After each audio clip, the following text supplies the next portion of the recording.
Welcome, everybody, and thank you for coming. It's a pleasure to be at San Francisco State University, and a special thanks, Robert, to you for being one of our early supporters and one of the founders of the Intentional Endowments Network, which we'll explain a little later. Your president, Tim White, is one of our, do you call him Chancellor or Chancellor, thank you, because in the UC it's the other way around. I always get them confused. Tim White is a great friend. When in a previous life, I was with Second Nature and George Dyer was with me, and we started something called the American College and University President's Climate Commitment, in which we asked a dozen schools if they would step up and make a commitment to do what is scientifically necessary and try to become carbon neutral in their operations. And one of the early adopters was Tim White. And this was at the time that he was at University of California, Riverside at the time. And he became a great friend, and he was the chair of the steering committee of presidents that we had for the whole effort. And we went from 12 schools to nearly 700 schools, representing 35% of the student population in the United States in a period of 5 years under his leadership. So it's great to be here, and I have very fond feelings for California State University system and the leadership that you've had. We're going to talk a lot about endowments today, of course, and investing, but I want to step back for a minute and talk about why we are here. Humanity is at a crossroads without historical precedent.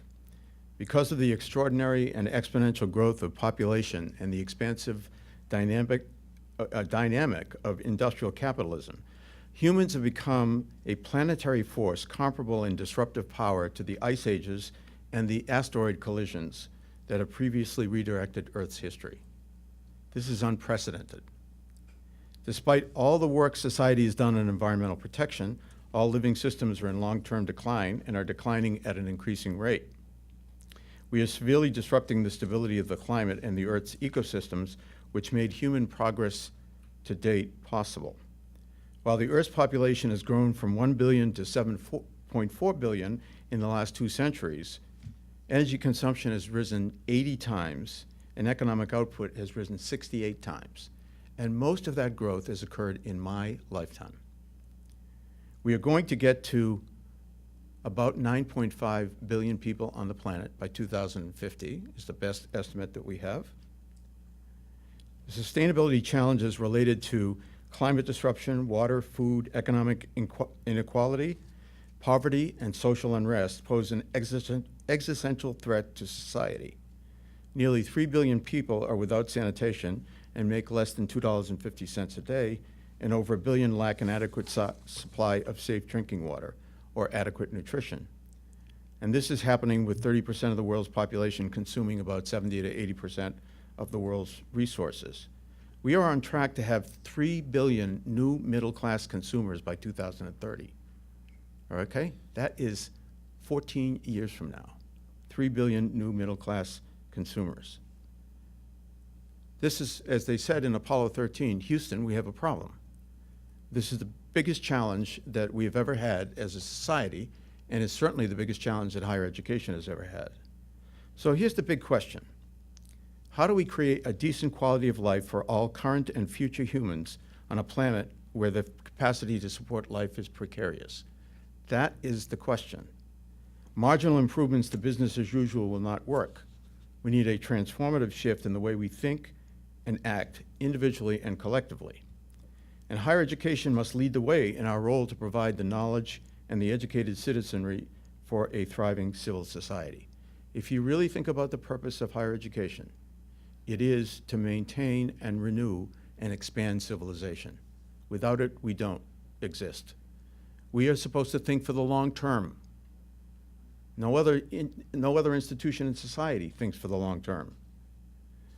And this challenge that we have, I think, is one of the greatest opportunities we've ever had. You know, there's a saying with that the Chinese characters for a crisis is made up of a combination of danger and opportunity. And the opportunity is there. Why? When you have all these challenges, think about the power of the marketplace to actually focus on these challenges and to create solutions that will make a big difference. And let's talk about where we are. From 2012 to 2014, there was a 60% increase in the institutionally invested funds in the United States that were meeting some sort of requirement for sustainability. 60% increase. And it is now 1 in every $6. It's becoming mainstream. And why? Because it's really about better investing. The genesis of this forum stems from two efforts. Second Nature, an organization I had the privilege to found, had been working to transform the education, research, operations, and community service of higher education, because we are the only sector capable of creating the broad scale and necessary change in mindset, skills, and values of professionals and leaders over the long term. And we led to the development of the President's Climate Commitment, as I indicated earlier. And by the way, California schools are leaders. What California schools have been doing is an example for the rest of the country. It is very impressive. But despite the progress and the explosion of new educational and operational initiatives, most of these and other schools have not focused on the health, social, or environmental impacts of their investments. Now the combination of the climate crisis and the student divestment movement has made this issue a very central one for universities and leaders. And most of them are dealing with these issues individually. So when we were working on the President's Climate Commitment to get all the schools to really begin to make this transformation, it was like a lead wall between the endowments and everything else the schools were doing. And when the fossil fuel divestment movement hit and many schools didn't know what to do, Jonathan Lash, who was the president of Hampshire and an old colleague and friend, and was the president of the World Resources Institute, said, all these schools are calling me because Hampshire had a policy to deal with these issues. And he said, what do you think about putting on a conference to help some of the schools to begin to think about this? And I said, Jonathan, I think we need not only a conference, but we need something larger. We need something like we did for helping the schools implement the President's Climate Commitment to help them with their endowments. So this led to the second effort, that is to help colleges and universities align their endowments with their mission, their environmental, social, and governance goals, without sacrificing financial returns. That's why we created the Intentional Endowments Network. Actually, I've since revised the way we think about this. It's not about actually meeting those goals without sacrificing financial returns. It's about how do we get really good financial returns by focusing on the environmental, social, and governance goals, because they will help transform the way industry is operating. So I want to leave you with two thoughts before I turn this over to my wonderful partner and colleague, George Dyer. First is I'd like you to suspend your beliefs about what can and cannot be done over the next 36 hours that you will be together. Stop thinking about what the problems are, what the barriers are. Let's think about possibilities. And you know, when we first started the President's Climate Commitment, nobody believed that we could get this done. And when we talked to the first 10 or 11 schools, couldn't be done. Everybody else was poo-pooing the idea. And then now that we're at 700, people were saying, geez, we never thought you'd be able to do that. And I'd like you to think that way here. And I think I'd like you to think about another big idea, which is we're not talking about investment for just, quote, sustainability. Sustainability, to me, is a big term about how do we create the opportunity for everybody on the planet to have a decent quality of life. It's about the sustainability of humans, not the sustainability of the planet. The planet is going to survive. It's survived 5 major biological extinctions in the past, the last being 65 million years ago with the extinction of the dinosaurs. It's going to outlast the next extinction, which we are creating. That's not the issue. The issue is how do we have a decent quality of life for as many people on the planet. And by the way, the Defense Department for the last 12 years has been saying the #1 national security issue is climate change and the resource challenges that is preventing people from having a decent quality of life. They say they cannot protect us by just having a strong military alone. And they've been beating this drum, but not many people have been listening. So I want us to think about the idea that this is about better investing. This is about thinking about all the consequences. This is about thinking about the long term. This is about betting on the right companies that are actually going to help solve many of the social, health, and environmental problems in society.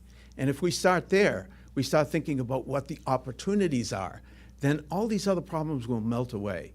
You know, if you go to an investment committee and you say to them, here's an opportunity that's going to do well financially, and by the way, it's going to solve all these other problems as well, they're going to think of it very differently than if you go up to them and say, I think we ought to have a negative screen on fossil fuels or on something else. Negative things are, you take away the negative, you don't necessarily get the positive.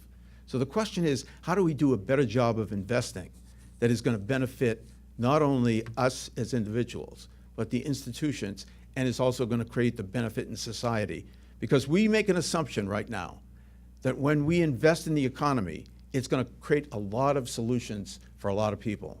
And the problem is we're not looking at all the consequences of what we do. And so we need to think about it differently.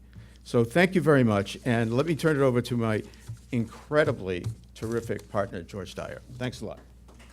Thank you, Tony. And welcome, everybody. Thank you so much for joining us. As Tony said, my name is George Dyer. I'm a principal at the Intentional Endowments Network. I'm going to catch up our slides here. We heard from Robert Nava.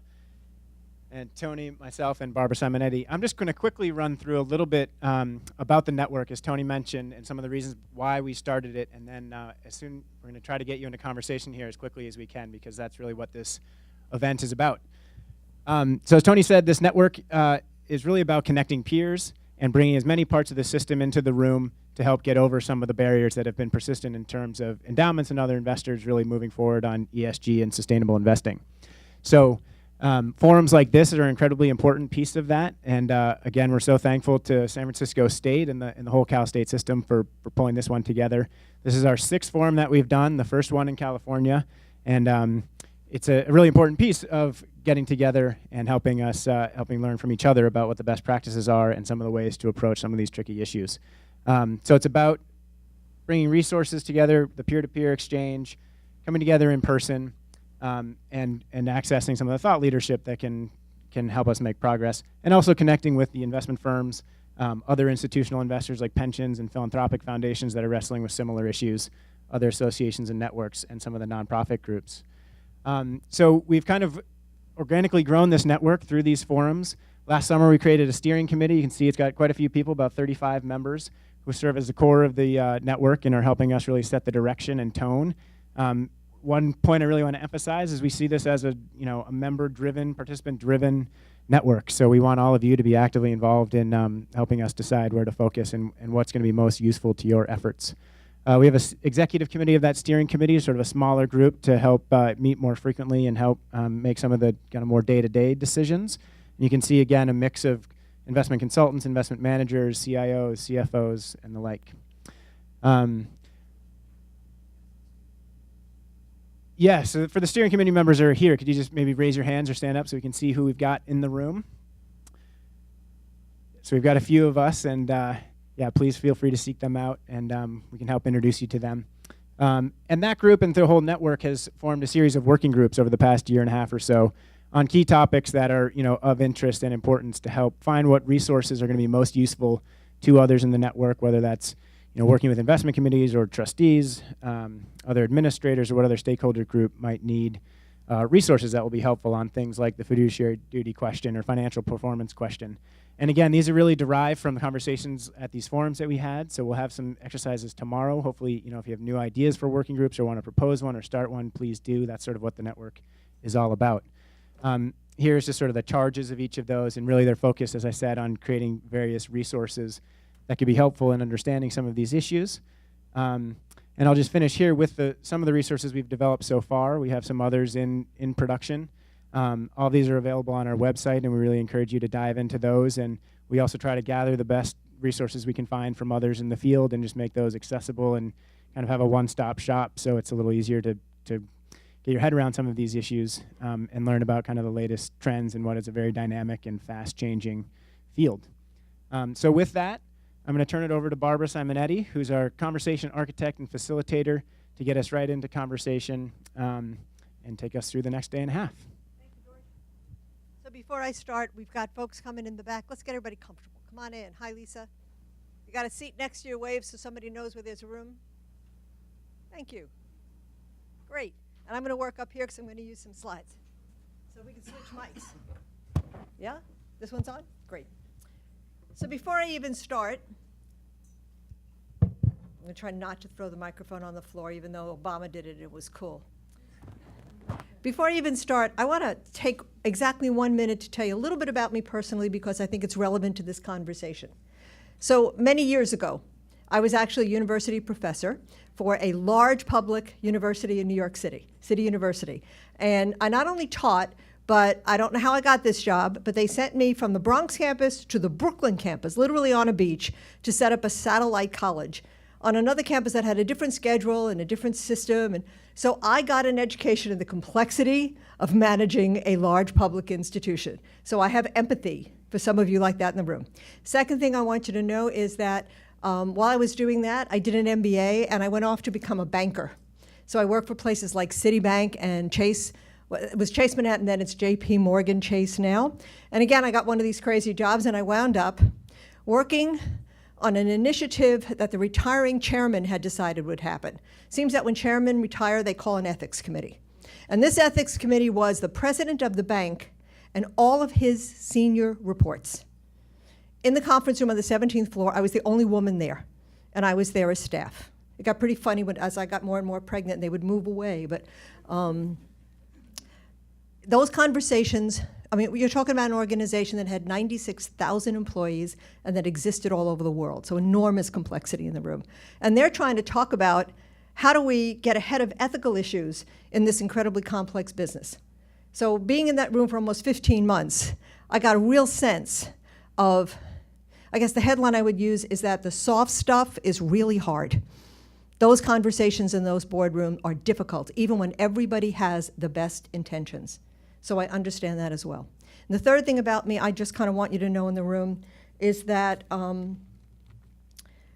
about 30 years ago, I met this terrific guy who was also working on Wall Street in fixed income. His name is Charles Sandmill, and I was smart enough to marry him.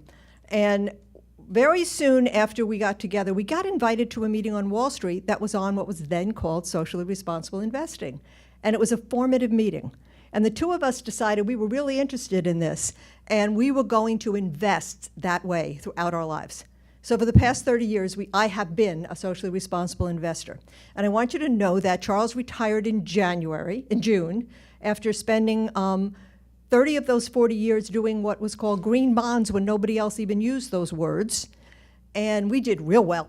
So I'm not doing this because I need the money. I'm doing this because I really care about this. But even more important than that, when we had his retirement party in June, our son, who's 27 and an activist and all that kind of stuff, Mike came home, and he lifted a glass of champagne and he toasted his father, and here's what he said. He said, "Dad, I am proud of you.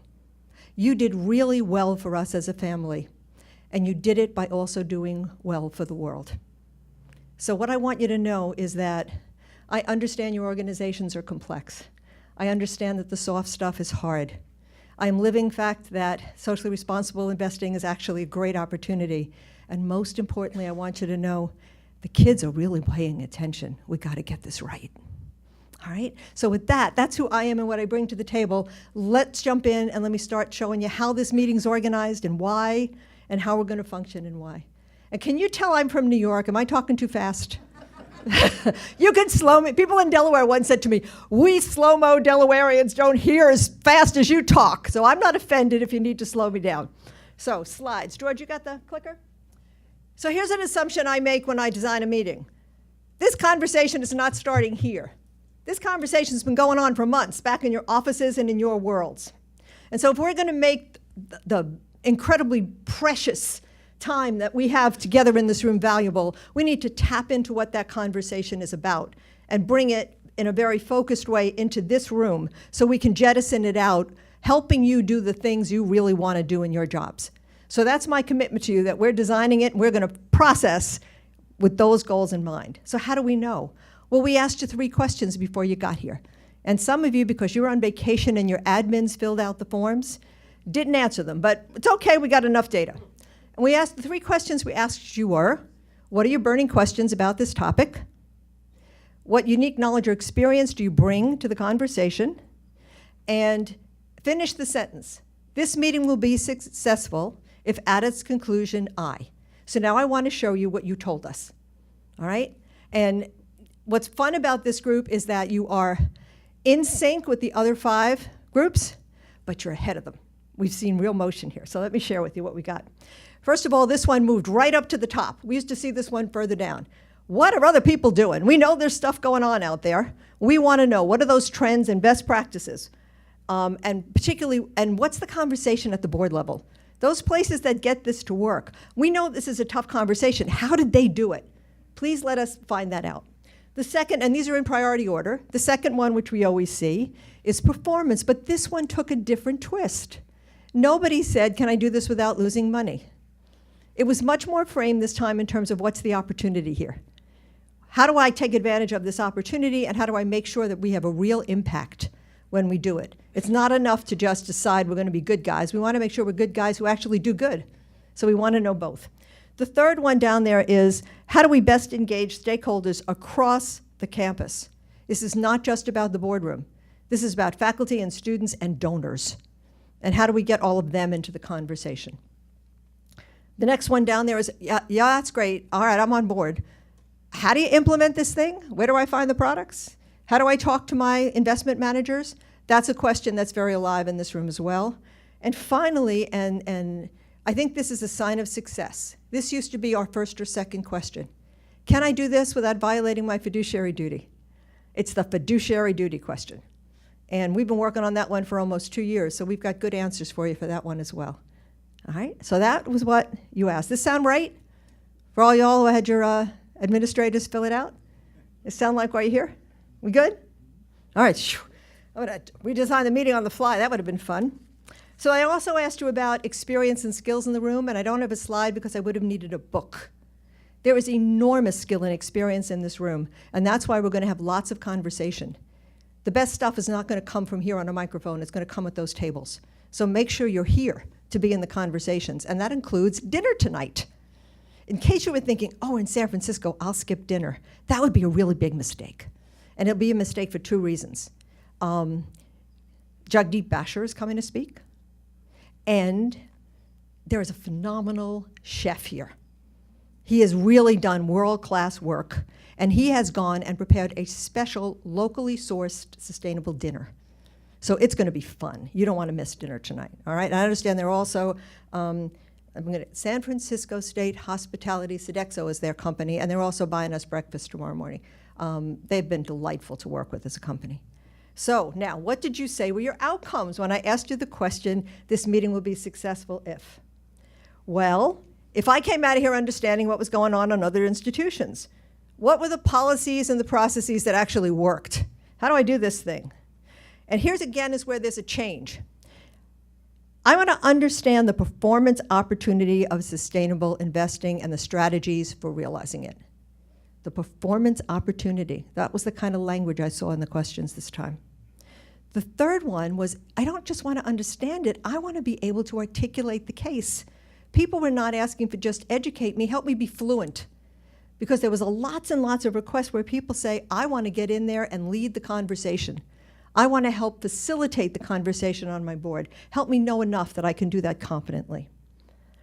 And the last one there, the fifth one, is there's a lot of investment professionals in here, and they answer the questions too. And pretty consistently, what they want out of the meeting is they want to understand what you need. They want to know how to best serve you, how to bring you the right kind of products, how to help you with the conversation.